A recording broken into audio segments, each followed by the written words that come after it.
गोष्ट शरीराकरता आरोग्य काळक आहे, पण मात्र माणसाला कळलं नाही केव्हा खावा, किती खावं. जेवणाचं शास्त्र ज्या दिवशी कळेल ना त्या दिवशी माणसातले रोग सगळे नष्ट होतील, पण माणसाला कळत नाही. एक तर लग्नात गेला, आता मित्राची पंगत होती, मित्राचं लग्न होतं, लग्नात गेला, शरद लावली, म्हणे कोण गुलाबजामुन जास्त खाते, खाल्ले ना 40. आता एवढा दम कोणी लावत नाही, पठ्ठ्यानं लावले कारण फुकटचे होते. लावला दम, 40 खाल्ले, 40 खाल्ल्यावर मग 500 जिंकला, पण 500 दवाखान्यात द्यायला लागले. डॉक्टरकडे गेला, डॉक्टर साहेब पोट दुखून राहिलं, व्हा आडवे, त्यांना चेक केलं, म्हणे महाराज पोट दाबू नका, डॉक्टर साहेब पोट दुखून राहिलं. बरं म्हणे मग आता काहीतरी करावं लागेल, पोट नाही तर मग काय होऊन राहिलं तुम्हाला, म्हणे पोट दुखून राहिलं, कुठून कुठपर्यंत, कुठं दुखते, इकडून की इकडून नाही, म्हणे घशापासून बेबीपर्यंत दुखून राहिलं. आता काय नाही दुखणार ते, म्हणे मग आता चेकिंगही नाही करा तर मग काय करा, हे गोळी घ्या म्हणे. हे गोळी जर असती महाराज, हे गोळी जर गेली असती, एवढी जागा जर असती तर एखादा हात शिल्लक नसता राहिला.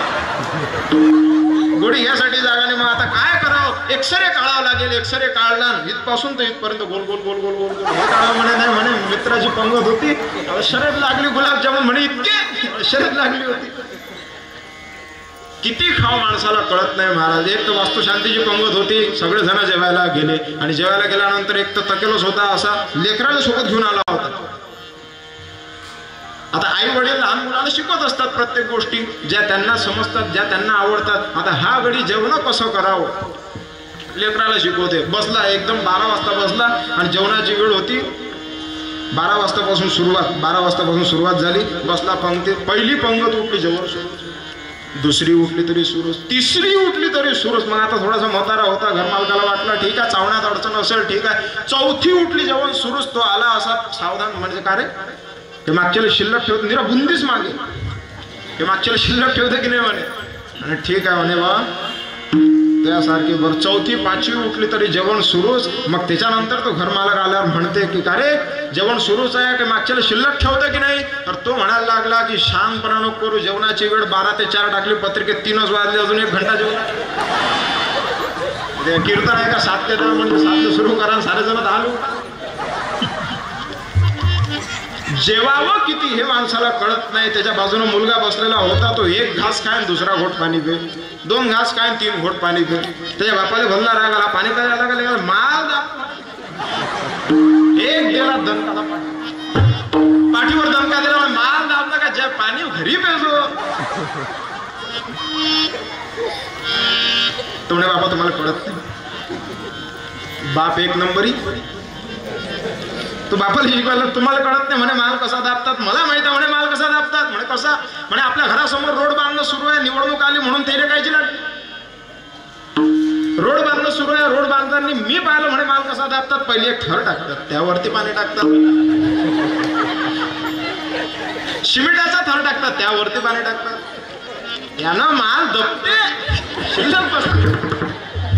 बापाने तोच फॉर्म्युला मांडला महाराज. सगळी पंगत उठली, पण मात्र हे दोघं उठले नाही. ठाला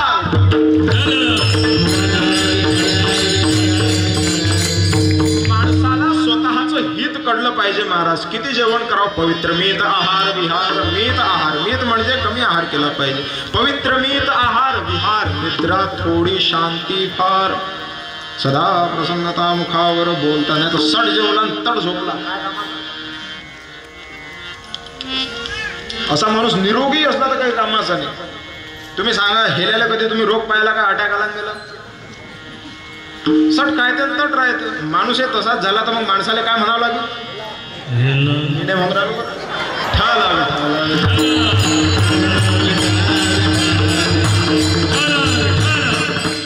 कोणच नका देऊ असं हे बोलत जा कोण घे, म्हणजे मला येतेच राहावं लागतं. महत्वाची गोष्ट आहे महाराज. काय करावं, किती करावं, केव्हा करावं, आणि काय करावं, का करावं, केव्हा आणि किती करावं समजलं पाहिजे.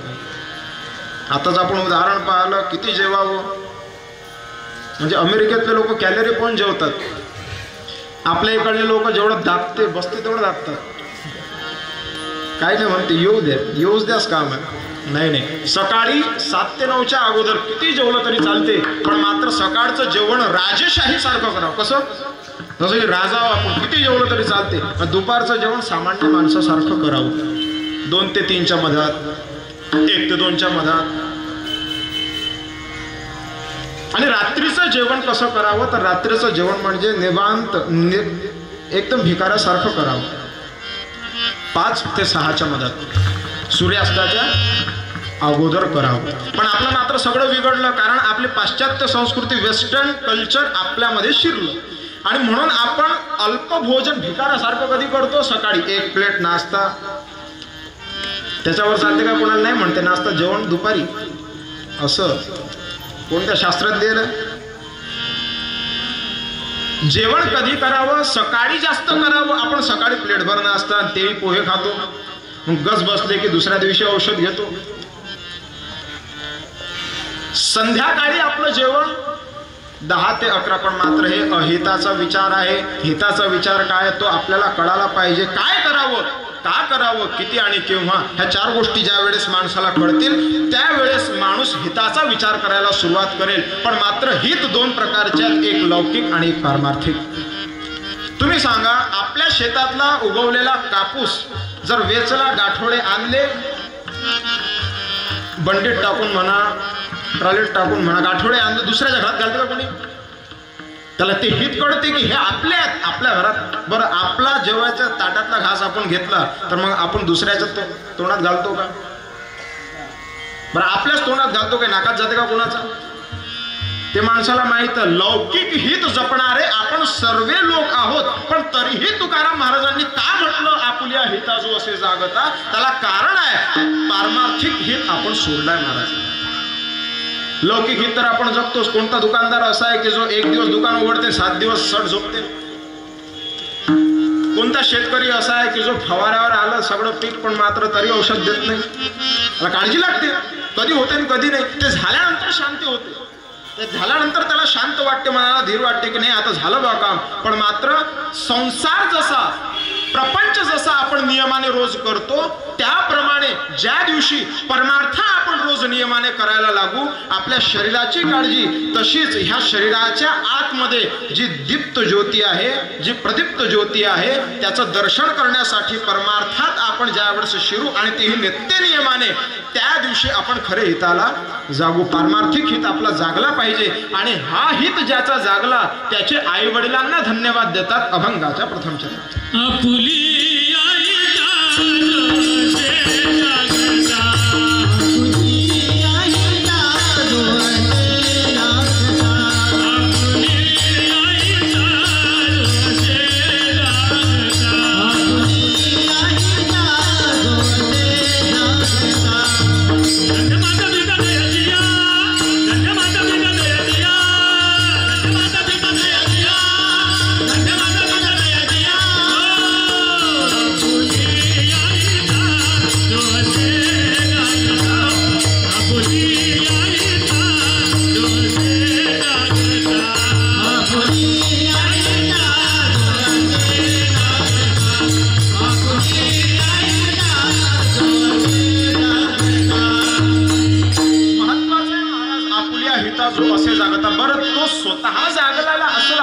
तुकाराम महाराज त्याच्या आई वडिलांना धन्यवाद देतात, त्याला देत नाहीत. एखादा माणूस चांगला वागला,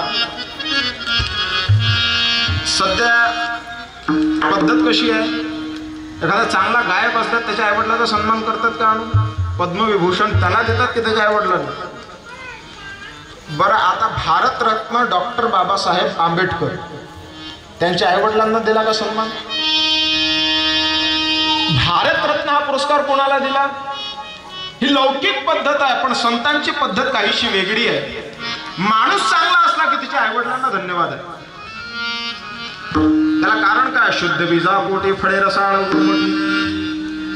झाड केव्हा चांगलं होते? बीज चांगलं असलं तर बीजाला धन्यता आहे, बीजाला खरं श्रेय आहे. तुम्ही सांगा, चांगला पूल तयार झाला समजा, पण होत नाही म्हणा, समजा जर झाला यदा कदाचित, कारण हे पुलाचे ठेके कठीण आहे.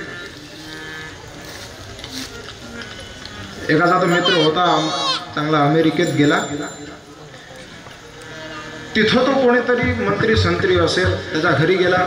घर पाहिलं तर बिलकुल स्टायलिश, आंघोळीचं वेगळं, जेवणाचं वेगळं, झोपायचा वेगळा मजला, सगळं वेगळंच वेगळं.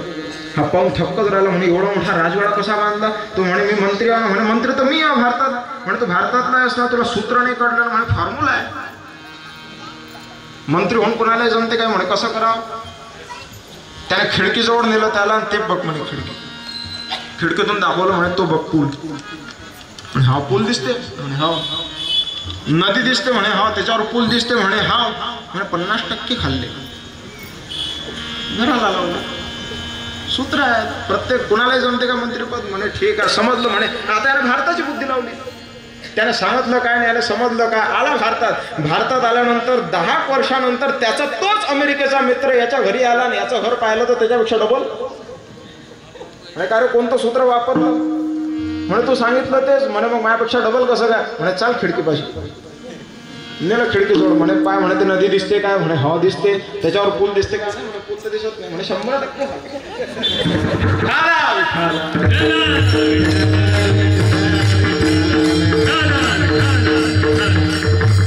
लौकिक गोष्टी माणूस सांगते त्यापेक्षा जास्त शिकते, पण मात्र संत जे सांगतात त्यापेक्षा माणूस कमीच शिकते. काहीतरी स्वतःच्या स्वार्थाचा अर्थ काढायचा आणि कसाही परमार्थ करायचा. भजन उंगडवाने नरका जाणे चुकेना. मात्र स्वतःचं हित संतांनी कसं सांगितलं तसं आपण केलं पाहिजे. संत सांगतात काय, आपण करतो काय, याच्यात जरी तफावत पडली तरी माणसाला हित म्हणजे खरं जे फळ असते ते मिळत नाही महाराज. संत सांगतात काय, आपण करतो काय?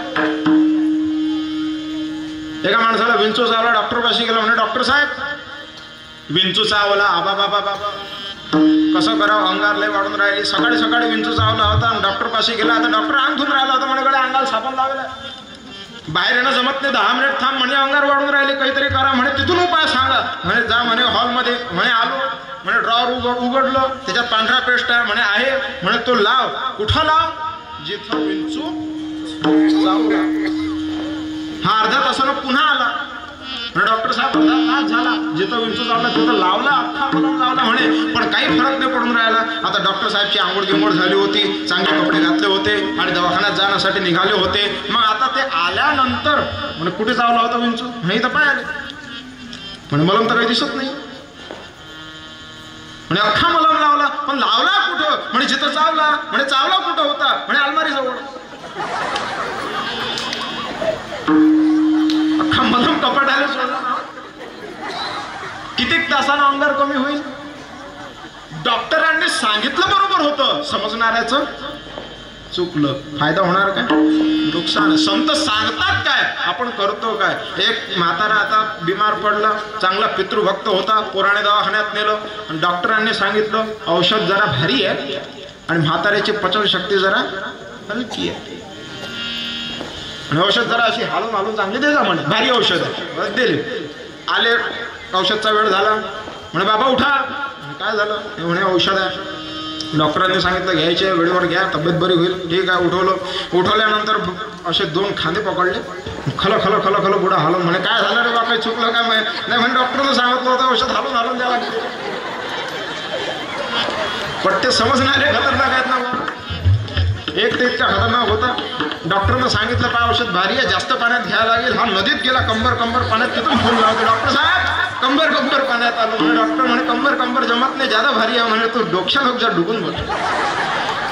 काय करावं महाराज? समजणाऱ्याचं चुकलं की फायदा होत. संतांनी सांगितलं बरोबर, पण आपण समजलो जर चुकीचं, स्वार्थाचे अर्थ काढतात महाराज.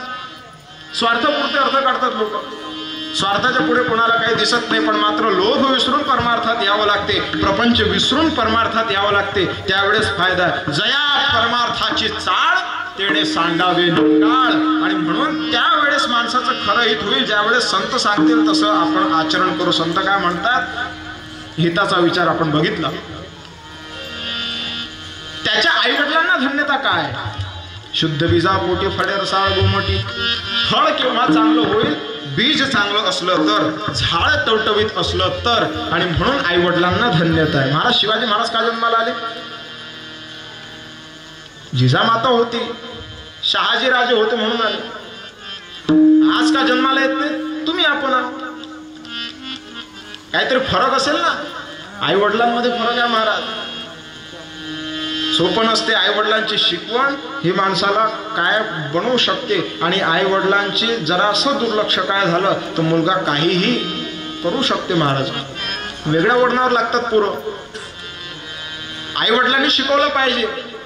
आणि जर नाही शिकवलं, माता शत्रू पिता वैरी, शास्त्र काय म्हणते, आई वडिलांनी जर मुलांना नाही शिकवलं तर ते आई शत्रू आहे. तो बाप मुलाचा वैरी आहे. ज्याने चांगलं राहणं, चांगलं बोलणं, चांगलं जगणं, काहीतरी कमावणं शिकवलं नाही लेकराला, काहीतरी कसं जगाव व्यवहार शिकवला नाही.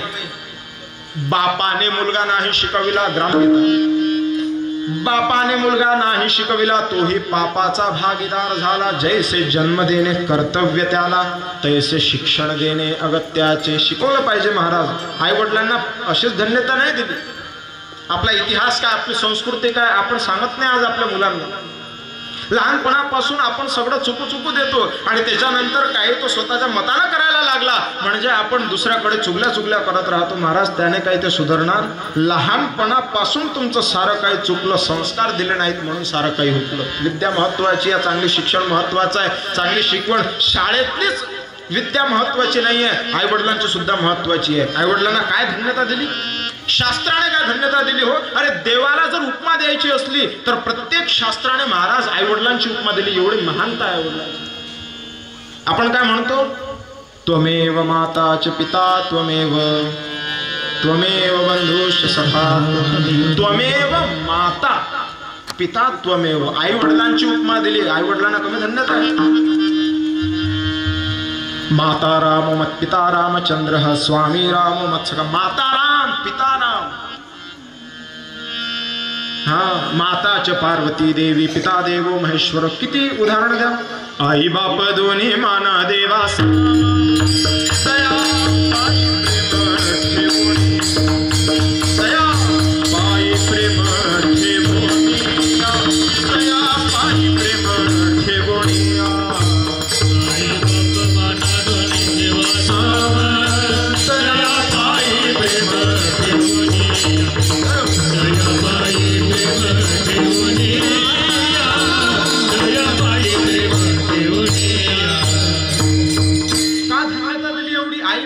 तयाच्या प्रसादे वाढलो, या जगा लहानाच्या अंगा मोठे केले. कारण आई म्हणजे काय, जिच्या हाती पाळण्याची दोरी ती जगाचा उद्धार करण्याचं सर्वात पहिलं साधन जर कोणतं असेल तर आई वडील आहेत महाराज. पण मात्र त्यांनी जर कर्तव्य सोडलं तर मात्र लागले बाहेरचे वारे. मग शाळेच्या भरोशावर मुलं सोडा, काही हरकत नाही, पण शाळेत पोट भरण्याची विद्या आहे, जीवन जगण्याची नाही. पोट भरलं की दुःख हरलं हे म्हणत चुकीचे. पोट भरलं की दुःख हरलं नाही, पोट भरलं की माणसाला दुसऱ्याला दुःख देण्याचे उपाय सुचतात. हो पोट भरलं की दुःख हरलं नाही महाराज. चांगलं शिकवलं, नोकरीला लावलं, अमेरिकेत नोकरीला गेला, चांगला पॅकेज आहे, 50 लाख पॅकेज आहे, पण आई वडिलांसाठी वेळ नाही. शाळेच्या भरोशावर आई वडिलांनी सोडलं, आई वडिलांनी शिकवलं नाही, त्याचं फळ आहे. आणि नंतर मग म्हातारपणात म्हणतो काय करावं, जमाना बिघडला. नाही महाराज, आई वडिलांनी शिकवलं पाहिजे. इतिहास सांगितले पाहिजेत आपले. काय इतिहास आहे. शिवाजी महाराज एवढे मोठे महान राजे होते, पण मात्र एवढे महान असल्यानंतर सुद्धा जिजाई समोर सदा नतमस्तक व्हायचे. इतिहास आपण सांगत नाही, इतिहास आपण हा सांगत नाही, पण मात्र दुसरे इतिहास आपल्या विद्यार्थ्यांना, मुलांना, सगळ्यांना काय ते परिस्थिती, वस्तुस्थिती सगळं माहीत असते. टीव्हीत पाहतात, पिक्चर पाहतात, पिक्चरातून त्यांना इतिहास माहीत पडते, पण मात्र ह्या सगळ्या गोष्टी चुकीच्या आहेत. महाराज इतिहास सांगितला पाहिजे. अरे 5 सुलतानी सत्ता या महाराष्ट्रावरती शासन करत होती महाराज. किती 5 सुलतानी सत्ता महाराष्ट्रावरती शासन करत होती. मंदिराच्या मंदिरं लुटली जात होती. वसुदेवांची भोपाळी संतांची कवडे महाराष्ट्रात फिरणंच बंद झाली. घोड्यांच्या टापाचा आवाज ऐकता जनता घाबरून जायची, घरात बसायची. अशा वेळी माँसाहेब जिजाऊने शिवरत्न जन्माला घातलं, संस्कार दिले. रामायण, गीता, भागवत अशा प्रकारचे त्यांना धडे दिले आणि रामजीचं चरित्र, कृष्णाचं चरित्र, चाणक्यांचं चरित्र हे त्यांना समजावून सांगितलं. आणि महाराष्ट्राला एक आराध्य दैवत मिळाला, छत्रपती शिवाजी महाराज. आई वडिलांचं कर्तृत्व आहे. इथे जन्मला शिवनेरी किल्ल्यावर, किल्ल्यावर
इतिहास सांगितले पाहिजेत आपले. काय इतिहास आहे? शिवाजी महाराज एवढे मोठे महान राजे होते, पण मात्र एवढे महान असल्यानंतर सुद्धा जिजाईंसमोर सदा नतमस्तक व्हायचे.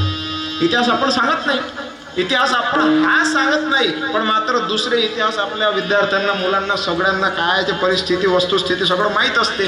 टीव्हीत पाहतात, पिक्चर पाहतात, पिक्चरातून त्यांना इतिहास माहीत पडते, पण मात्र ह्या सगळ्या गोष्टी चुकीच्या आहेत. महाराज इतिहास सांगितला पाहिजे. अरे 5 सुलतानी सत्ता या महाराष्ट्रावरती शासन करत होती. महाराज किती? 5 सुलतानी सत्ता महाराष्ट्रावरती शासन करत होती. मंदिराच्या मंदिरं लुटली जात होती. वसुदेवांची, भोपाळी संतांची कवडे महाराष्ट्रात फिरणंच बंद झाली. घोड्यांच्या टापाचा आवाज ऐकता जनता घाबरून जायची, घरात बसायची.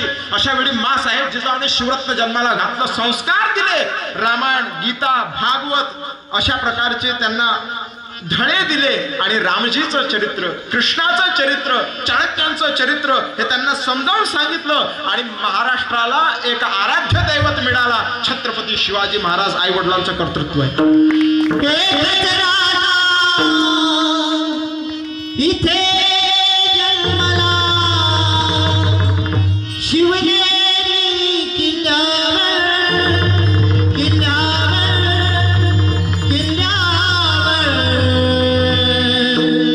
माझ्या देवाचा, माझ्या राजाचा, माझ्या शिवाजी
आजही छत्रपती शिवाजी महाराज की म्हटलं किंवा जय भवानी म्हटलं तर प्रत्येकाच्या ओठात मनात जय शिवाजी म्हटल्याशिवाय आल्याशिवाय राहत नाही. त्याला कारण काय? आई वडिलांचे संस्कार आहेत. हा इतिहास सांगितला तर आजची मुलं चांगले होतील, नाहीतर होणार नाहीत. महाराज त्यांना असं वाटते स्वतंत्रता मिळाली मग आम्ही स्वैराचार करू, मनात आलं तसं वागू, याला स्वतंत्रता म्हणत नाहीत. महाराज स्वतंत्रता काय आहे? लाखो बलिदानी शहीद झाले, त्यांची इच्छा पूर्ण करणं म्हणजे स्वतंत्रता.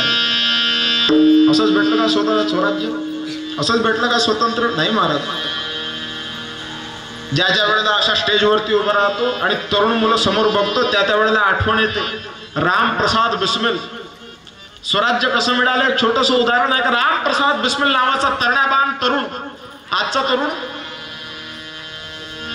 हनीसिंगचे गाणे आठवतो आणि भगतसिंगाचा रंग बसंती चोला विसरतो, पण मात्र त्या काळातले तरुण कसे होते? रामप्रसाद बिस्मिल नावाचा तरणाबान तरुण देशासाठी मर मिटेंगे, देशासाठी काहीही करायला तयार असलेला तो तरुण रक्तात मातलेला होता, इंग्रजांच्या हाती लागलेला होता, काकोरी काण झालं होतं, सरकारी खजाना लुटलेला होता, देशाच्या स्वतंत्रतेसाठी इंग्रजांचा खजाना लुटलेला होता जो त्यांनी आपल्यापासून घेतलेला होता. आणि मग इंग्रजांनी कोडे मारायला सुरुवात केली, चमडी उधळेपर्यंत रक्ताने लाल बुंद झालेलं सगळं शरीर, रक्तात मातलेला तो रामप्रसाद बिस्मिल नावाचा तरुण त्याच्या रक्तावरती बुटाचा पाय देत एक इंग्रज अधिकारी समोर येतो आणि म्हणायला लागतो की रामप्रसाद बिस्मिल, तेरे सीने पर अनगिनत घाव हो चुके हैं, अब तो बता दे क्रांतिकारी कहाँ रहते हैं, क्रांतिकारी कुठे राहतात याचा फक्त पत्ता दे.